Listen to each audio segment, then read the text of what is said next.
Hərəkət edən insanlara qarşı nə düşünürsünüz? Məsələn, dar yollarda yolları kəsir, insanlara yol vermir. Avtobusda, metroda telefonla yüksək səslə danışır, mahnı oxuyur.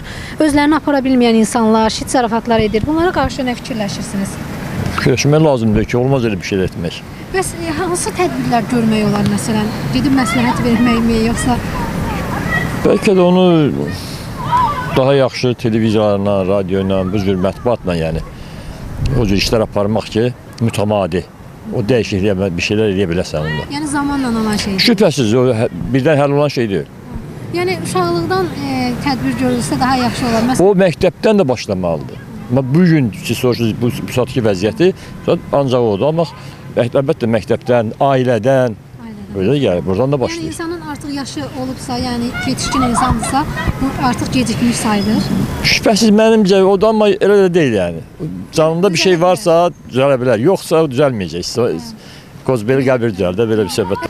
Mənim fikrimcə ictimai ərazilərdə belə deyim, insanları narahat edəcək şəkildə səs tonunda və yaxud da əl-qol zarafatlardır, şiddet zarafatlardır, yüksək səs tonundan danışmaqdır. Bunlar insanların belə deyim, öz tərbiyəsindən irəli gələn şeylərdir və bunlara nə qədər cəza və yaxud da başqa bir şey tətbiq olunsa da o düzələcək bir şey deyil. Çünki bu insanın içindən gələn bir şeydir. Düşünürəm ki, başdan ailələr övladlarına tərbiyəni düzgün versələr hər şey daha yaxşı olar. Çünki birinci növbədə insan gərək birinci özünə hörmət qoysun. Sonra qıraq insanlara. Yəni mənim fikrim bu qədər. Yəni nə qədər etik də özümüzü, etik davranışlarımızı qorusaq, bir o qədər yaxşı olar. Yəni insan özündən birinci hörmət. Bəs nə, birinci özümüzə hörmət qoymalıyıq ki, qarşımızdakı insana da hörmət qoya bilər. Belə insanlara məsləhətlə də bir şey başa salmaq. Məsləhət, yəni bəs nə? Yəni insanın qabında gərək olsun birinci. Qırağı da göstərsin. Əlbəttə ki, xoşum gəlməz. Heç kimin xoşu gəlməz elə hərəkətlər eləyən insanlardan. Ən azı bir etik cəhətdən düzgün deyil, kobuddur, kobudluqdur. Yəni qarşıda olan insanlara da narahatçılıq törədir. Ümumiyyətlə yaxşı bir hərəkət deyil.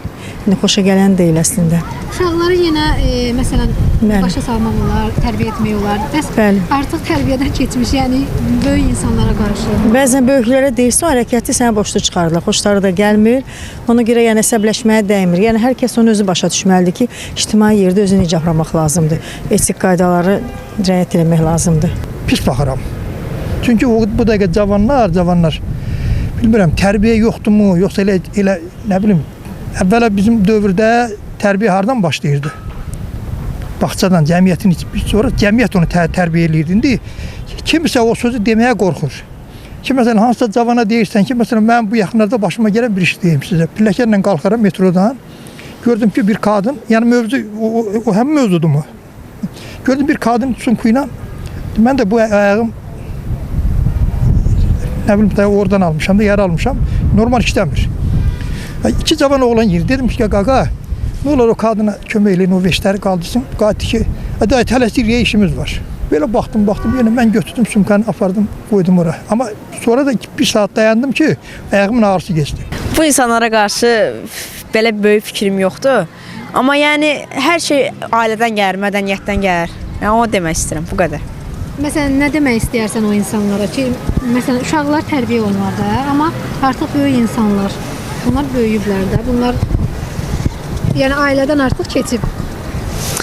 Yəni dediyim kimi hər şey ailədən gəlir. Yəni əgər valideyn, uşaq da valideyndən öyrənir hər şeyi. Uşaq görür ki, valideyn elə hərəkət edir, böyüyəndə eyni hərəkəti təkrarlayır. Yəni bu insanlara qarşı tədbir belə görülmək çətindir. Yəni amma mən olsam məsələn tədbir görərəm. Necə tədbir görərsən məsələn? Nə bilim valla.